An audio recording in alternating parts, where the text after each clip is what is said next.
नमस्कार विद्यार्थी मित्रांनो, आजच्या व्हिडिओमध्ये क्लास 10 चे क्वेश्चन बघूया. ओके, प्रॅक्टिस सेट 1.1 मधला क्वेश्चन नंबर 2 पाहत आपण.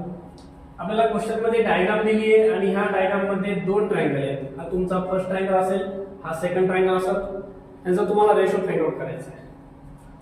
तर आपण रेशो फाइंड आउट करताना आपल्याकडे हाईट बेस डिफरंट असेल, इक्वल असेल, ते आपल्याला पहिले पाहावं लागणार आहे. ह्या ट्रायंगल मध्ये आणि ह्या ट्रायंगल मध्ये दोन्ही ट्रायंगल मध्ये बेस AB जो आहे तो इक्वल आहे, कॉमन आहे. कळलं का?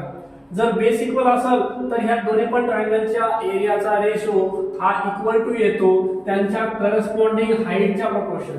ओके, तर आपल्याला ते लिहावं लागणार आहे. पहिल्यांदा area of triangle ratio of area of a triangle with equal bases is proportional to their corresponding height.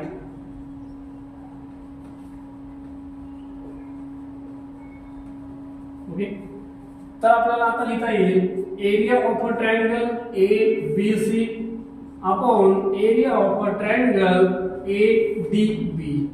हा ABC हा फर्स्ट ट्रायंगल आहे तुमचा आणि ADB हा सेकंड ट्रायंगल. ह्यांचा रेशो जर यांचा बेस AB इक्वल असेल तर यांच्या एरियाचा रेशो इज इक्वल टू हाईटच्या प्रोपोर्शन येतो.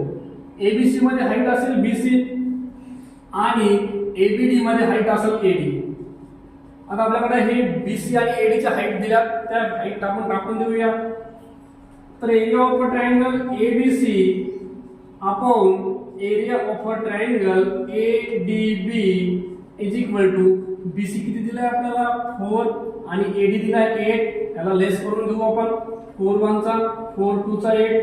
तर लास्ट आपला answer therefore area of a triangle ABC is to area of a triangle ADB